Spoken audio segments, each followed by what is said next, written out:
So hello भाई मैंने केमती अच्छा आपण मैंने आई होप कि समस्ते भल थे। तो देखो आज वीडियो स्टार्ट होची आम नुआ घर बाहर पटरू। तो देखिपे बड़ गाई आम बाहर टे बसलु सन्ध्या बेले लाइन जेहेतु कटि जाता बसलु आम इनवर्टर खराब थिला तो बसलु बड़ गाई आमको देखी भितर को पशि आसमें डाकिलु आस तेल बिस्कुट गोटे देलु फिटेकी बड़ गाई बिस्कुट खावाई कि प्रसन्न भितर को आसुँच बड़ गाई गोटे बिस्कुट खाइबे। देखो भितर बुलिला किसी समय तापर पूरा मुति मातिकी चलीगला भाई पूरा आमर बसीलु जहाँ पूरा उड़ेदेला सबू पूरा खतरा करदेकी पलैला जगटा को बुझे कि। तो बड़ गाई आसला बहुत भल कथा। देखु बाहर भी किसी गाई मानू मुझे खाइबा को बिस्कुट मामा डरुची काले मामा हाथ को कामुड़दब तो मामा तले पकई दूसरी डरिकी ना मुझे पाटिकी दे था खाइबा को बिस्कुट आउे बाबा मुंडिया मार्च बड़ गाई की देखिपे।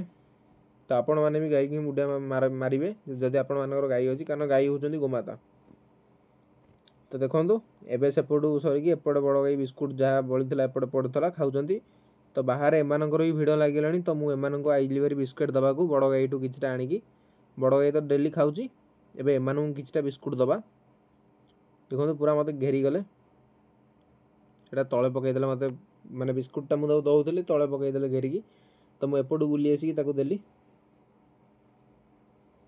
तार पुणी सेपटू से पलैले। देखो पूरा मुझे समस्त बिस्कुट देली जो मैंने भी सब बाहर ठिया थे मुझे समस्त बिस्कुट फास्ट देदेली कारण गोटे गाई आमरी खाऊँ तो बाहर अन्य गाई मैंने देखुं तो मुझे भी देती आपण मैंने भी जब देखुं बाहर बुला गाई अन्य जो कौन सी गाई एमती खाइबा देदेवे जोटा कि भल एमती दवाटा भल। तो आपण मैंने देखिए मो वीडियो को आपण मानक भल लगुच वीडियो को लाइक करेंगे आउ केमी लगुच मो कम आपण मैंने कमेंट रे कहे जनइबे।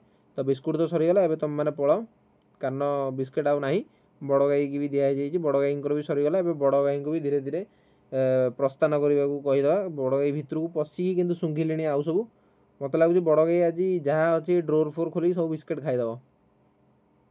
देखो बिस्कुट गोटा जोटा पड़ी मुझे कैमेरा बंद कले नहीं देदेवी पाटे देदेवी। तो देखिपे आपण मैंने ये सीन अच्छी। तो ये बारीपट को आसती देखूँ राति पाखापाखि 9:30 हो।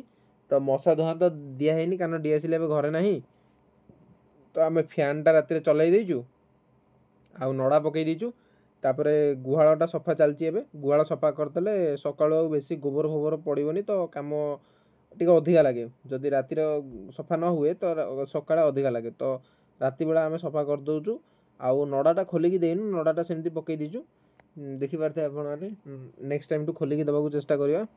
तो यहाँ हूँ परदिन सका काली फेली सब गाधे जेहेतु टिंक बढ़ी जाइए नंदी दिहरे आउ काली दिहरे आउ रंजू दिहरे तो आम फटाफट मैट गुड़ा ये सुखई देचु देखिपे मैट ये सब सुखी एसपीएल जिंडाल पावर कंपनी मैट यहाँ जदि आप चाहिए ऑर्डर करा मुझे मैट्र लिंक भी आपण मानक देवी।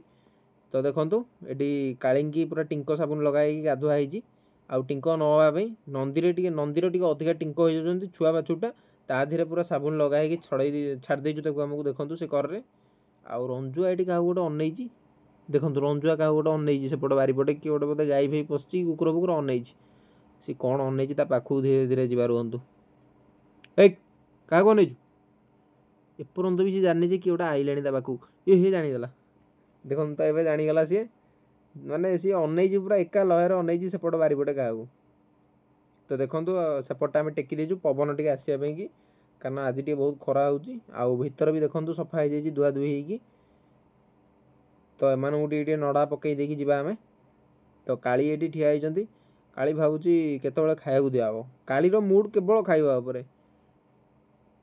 तो देखो एबे मु 4:30 बेलू आसती एम बंधाबंधी कराब मु घास पकईकी जाइली घंटाटे पूर्व। आपण मैंने जदि गाई रखुंट गाई आपणकर धुआं होची ताहले आपण बेसी फोकस करंतु खाइबा दबारे आउ नड़ा टाइम टू टाइम पकेबारे जोटा कि आम करुचु। तो देखो ये नंदी ठिया होती दीपर भी साबुन लगाई गाधुआई देखु नंदी रंजुआ को भी गाधुआई साबुन लगाई। तो आमर 2 टाइम गाधौनु माने दिन बेला साबुन जो लगे देकी छाड़दे 4टा बेलू माने टिंक टे कमिला भाया हो जाए तो 4टा बेला आम गाधे दो 3:30 4टा बेलू गाधे देला से खियापिया करी भितर पशिबे।